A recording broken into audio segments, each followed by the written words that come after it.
All right, what's going on, everyone? So we did this last week, kind of a wrap up, if you will, around some different things that Marcus and I were looking at. I thought we'd do it. It was fun, so I thought we'd do it again. Marcus, appreciate you Yep. taking the time, dude.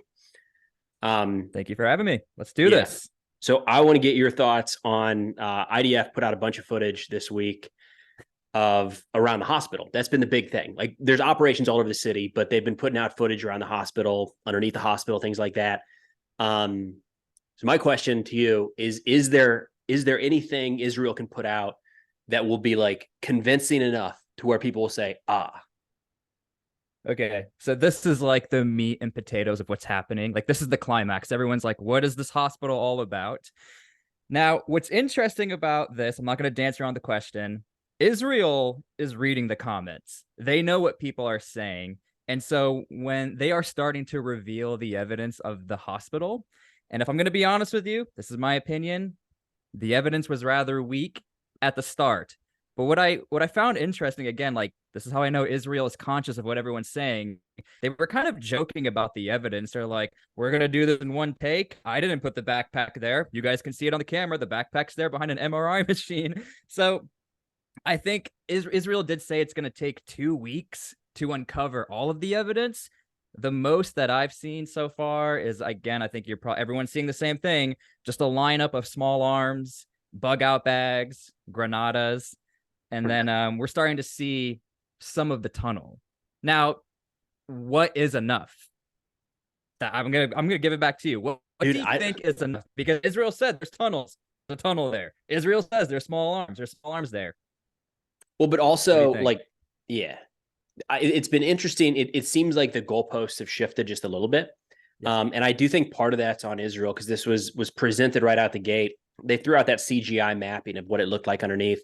And I think people, they gave the impression like we're going to walk in the door, open up the door to the tunnel, and live stream this, you know, TV panels on the wall, drones overhead, and there'd be Hamas guys like in uniform with name tags on getting rounded up. And so like the fact that there's weapons in there at all is a problem. That to me is enough. That is, if you read the international humanitarian laws, the rules of war, they're broken. There's something there. But again, to your point, we thought it was going to be the uncovering of like one of the world wonders. And you walk in, there's tape on the cameras, and there's a bug out bag behind an x ray machine. So So, I think part of it is it was hyped up as being more so far. yes. But like, look, Hamas put out a video today that I just released in a video earlier where they were showing their guys booby trapping the entrance to a tunnel. So like Okay. that's another part. I don't think Israel, I haven't heard that 2 week number, but like, why Hmm. would they say that? That's an insanely fast period of time to be able to show this network. Like every single step. And this has nothing to do with Israel Hamas. This is any Yeah. military taking on a Yeah. tunnel system. Like when you're going to a house, you can look at the house and be like, I know where the walls are. I can see the size of the structure. But like a tunnel network, as soon as you start going down that tunnel, you have no idea if it goes 200 more meters straight or if there's 8 Yep. branches in between and if every step could have a booby trap. Like 2 weeks is an insane amount of time to think that that's going to be cleared. 2 weeks has always been the go-to. Like, you know how sometimes you'll tell your wife, I'll be there in 5 minutes. If you look at the progression of how Israel has done everything, it's always 2 weeks. We're on a 2 week siege, 2 weeks to get to the hospital. Now we're at 2 weeks to uncover the hospital. So I think that's their general number when you analyze the timeline for Israeli objectives.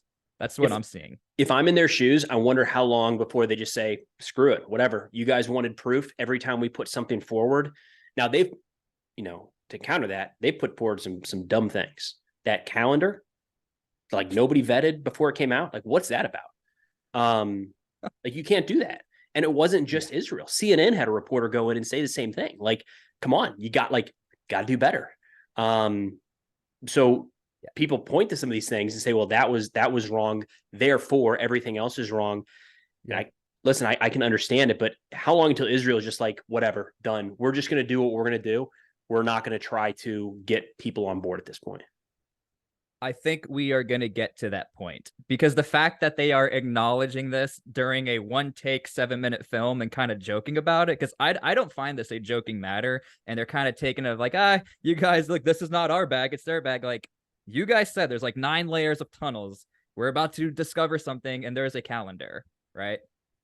You can almost hear his frustration in that sense, right? Yeah. That's kind of what I'm picking up on. Is it went from, I feel like early in the war, it was, hey, we need to make sure people understand what it is Hamas does. And now it's almost exasperated. Like, guys, come on. I don't know.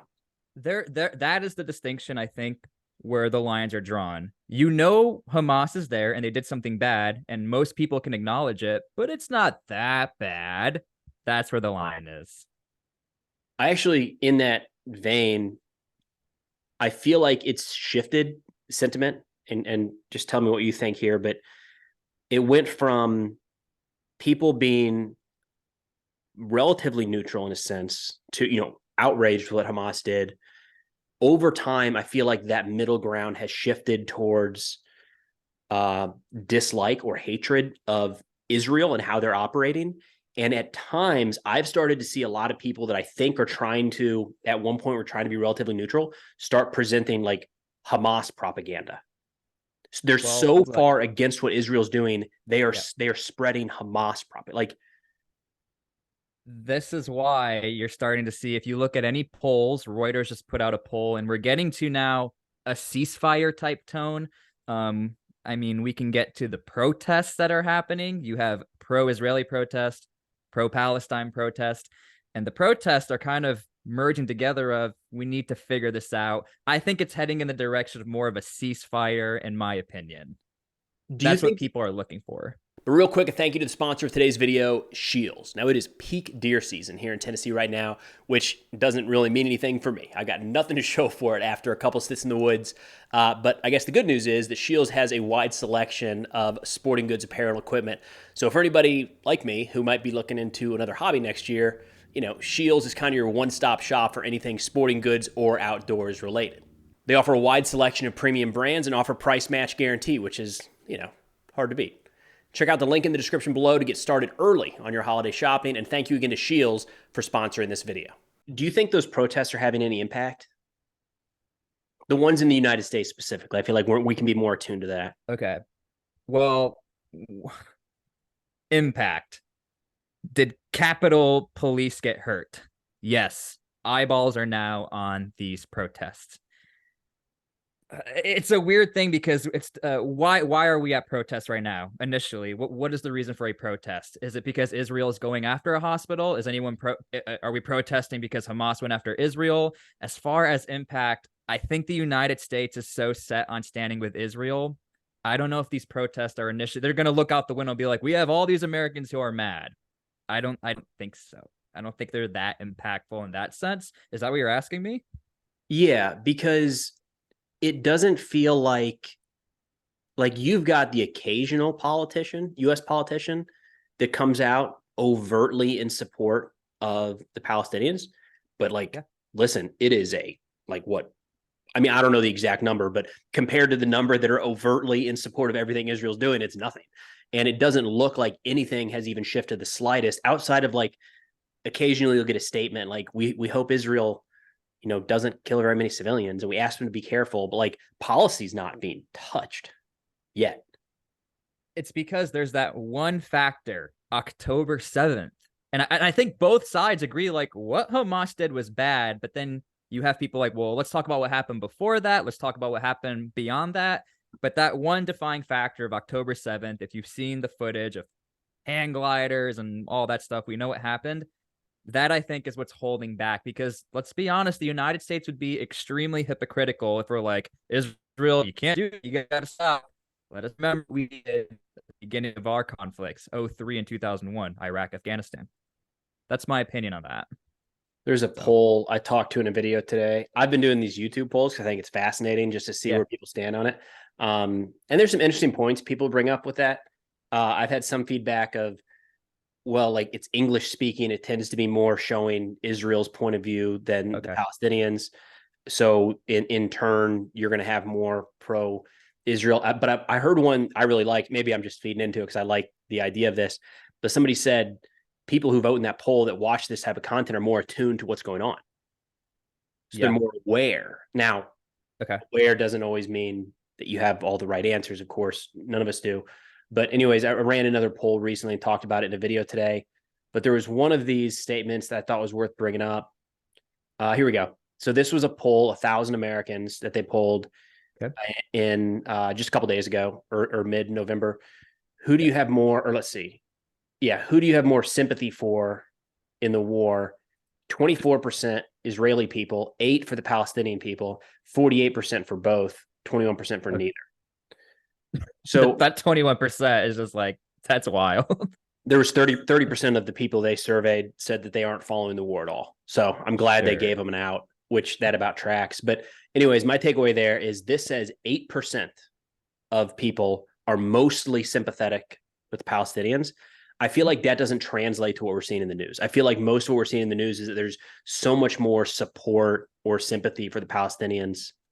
Maybe it's just louder. Yeah.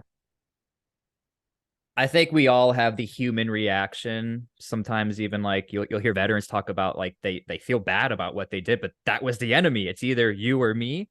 And again, I think it is a human reaction where there's so many civilians displaced and hey, we're sitting here so comfortable. And I think sometimes we're imagining what if we were in those shoes? What would we do? I don't think anyone would know what to do. I think there's that aspect. Whether or not you're even following it, you're like, dang, that's crazy. Let me go enjoy my day now. Maybe some people don't even want to follow it because it is a very destructive conflict as far as civilian casualties. And that is something Israel is, I mean, I'm not sure if you're aware, a total security force into Israel. You're aware of that? A total security force? United States and European nations possibly sending a security force in Israel, almost like a Peace Corps, maybe the UN. I saw some speculation on that. What do you think about that? What do you think? Do you think it's more for Israel or is it more for Hamas? Well, I don't know about it that way. I don't like it as an American. I don't like what? Like Yeah. we fight, like, yes, we still have troops in Iraq and Syria. They're not fighting counterinsurgencies. They're not patrolling the streets trying to set up infrastructure and local projects. And like, this hasn't happened in Gaza yet, but Hamas has a history of suicide bombings. Like, we can't completely write that off.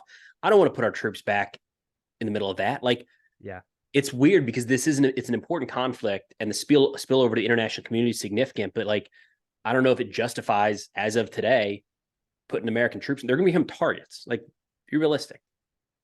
So they're saying it's in the capacity again of not like I'm a U.S. soldier. It's going to be like a blended force. You see this a lot in Africa where Like you a have these peacekeeping. security. Yeah, yeah, if you will. But again, it was you're really starting to see signs. It's more in the context. What they said was they, like Reuters and other media outlets, it's to make sure Hamas doesn't come back to power. But what's interesting is that Israel said, well, we're not going to let that happen. So what's the issue here? We're going to be here anyway. Why are you guys coming here? That's why I'm saying, is it for Hamas or is it for Israel not to overstep possibly?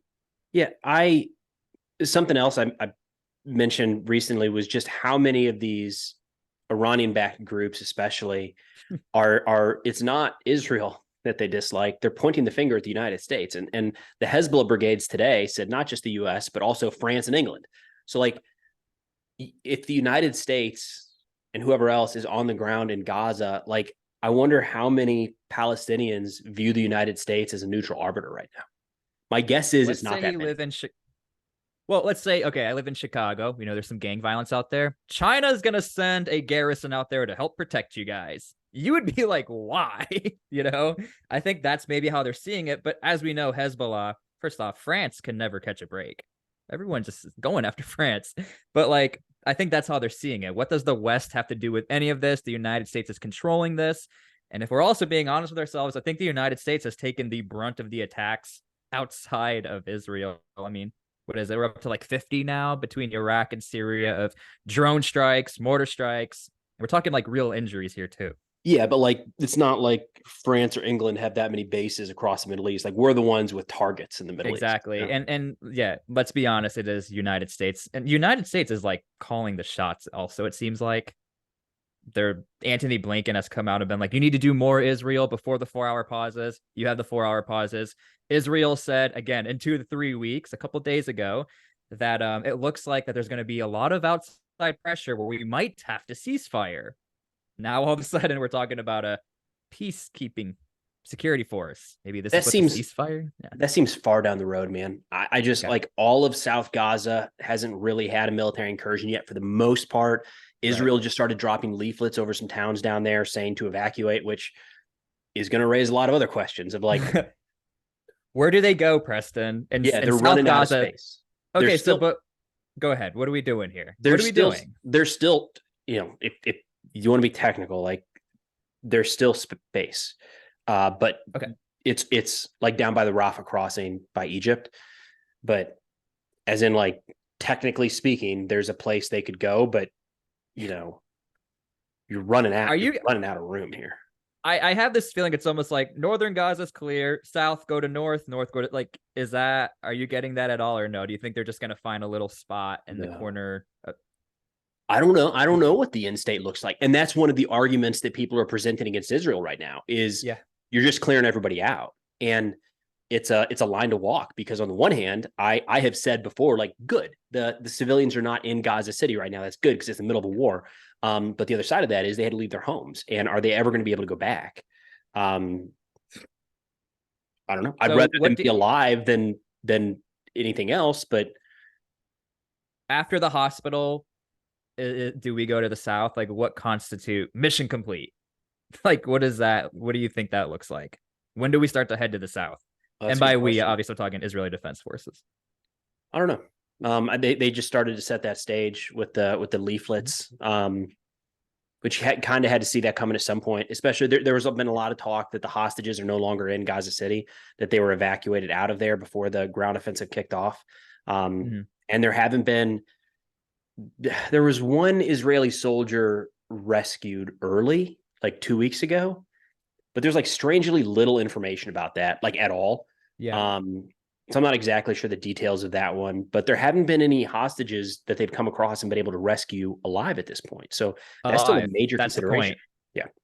Alive. And there's like this ceasefire possibly on the table or peace. And Israel keeps putting out this thing of give us all the hostages and we'll stop. Knowing I think that that is not a possibility, but I don't know if Israel is just doing it on purpose. Again, to me, it's like this hospital has been such the climax of the mission. Everyone's been watching. There's been protests because of it. And now the leaflets are going to the south. But again, I don't know what constitutes a mission complete to the north because it's going to get very scattered quick. And Israel's still dealing with the tunnels in northern Gaza. They're still trying to clear them out with like robots and trying to map them out.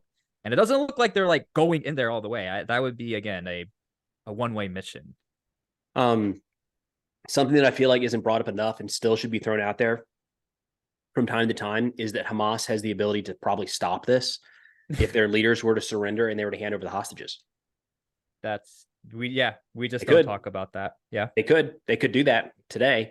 I think their argument would be that they're the only thing standing between Israel and whatever they want to do in Gaza. But I mean, Yeah. all things considered, that's kind of the big question right now. The hostages and Hamas and their leadership. If they said, you know what, enough destruction, we want this to stop, we're gonna lay down our arms and hand over the hostages. Okay, so if we go to southern Gaza and don't find the hostages, what is on the table now? Total destruction? I don't know. Too hypothetical. Yeah. Yeah. Too far down There's that rabbit something hole. else. Okay. Have you heard about this Osama thing on the internet? Because I Yes. saw it for a split second. Okay. Can you what is happening with why is Osama back in the news? I got dragged into that. Oh, that's not the right way to put it. I deliberately stepped into it and then got caught in the collateral damage. Real quick, just so anyone out there named Osama, the Osama bin Laden, not just want to make that It was a letter bin Laden put out called A Letter to America or Letter to Americans, and it kind of outlines like his view of the world. And so Al Qaeda, the leader of Al Qaeda, and it's been circulating as people saying, "Hey, this is very interesting, and we should take a look at what this guy has to say." I didn't find the original source, like who the first person was that decided that this would be a good idea. I got to think that not the ones I came across, people were not clear as to the author of the piece. And they just started reading. This is a poet that I found back in. And there's things in there that like you can understand how people would be upset with it. Like corporations are running your country and you don't have control over what your government does. And it's like, oh, wow, I see how this works. But you don't have to get very far in there for like some pretty anti-Semitic, pretty hateful stuff to start coming out. Yeah. Um, And speaking of corporations, like, okay. Osama was really known to be poetic. So I made a joke of that video on TikTok and got my video taken down for extreme. I said, hey, this is bin Laden. You're quoting. And just so everyone knows it's the guy. Mine got taken down for violent extremism. Okay. Well, but I think it was just not aware. I only heard about this. You had mentioned, hey, this is bullcrap. I went over to Twitter, X, and TikTok made a formal statement on another application, even though they run one of the biggest media companies in the world. It doesn't make sense. They're like, hey, sorry for this. We do not support. It was very generic. We do not support extremist behaviors. We will do our best to clean this up. But why would you go to another app? Like, you could have just made the statement. But again, anyone watching this is not surprised TikTok took down your video for you being on the right side. Well, they shut everything down around that phrase. So when you search that phrase now, or when I did yesterday, it said like this phrase is associated with hate speech and whatever extremism. We're not going to show results, like nothing. So they couldn't even, if they put that up on their platform, like you wouldn't have been able to search for it. But yeah, I don't know, man. We'll call it a blind spot. They didn't expect a bunch of Americans to start reciting Al Qaeda propaganda. They didn't see that coming. Not Edgar Allan Poe, people. That was Osama. Yeah. It's been funny for what it's worth. Like, I feel like the memes that have come out of that have almost been worth it. TikTok is just known to be, you can say Hamas, but you can't say Osama bin Laden. You can say Hezbollah, but you can't say other groups. So that's the application. That's just what it is. I don't know. It's the nature of the beast. Well, are you out next? Thanksgiving's next week. Is this your last Friday not being a dad? Yes, it is. So the next time we do this, there's going to be a baby crying in the corner. Cool. Hopefully. Yeah. We'll get their thoughts. All right, man. Well, we'll wrap up. If we don't talk before Thanksgiving, have a good holiday. Right. You too. Thank you. And thank you for having me. This is awesome. Yeah. Good luck being a dad. I have no advice. It's just chaos, start to finish. Thank you. All right, buddy. We'll see ya.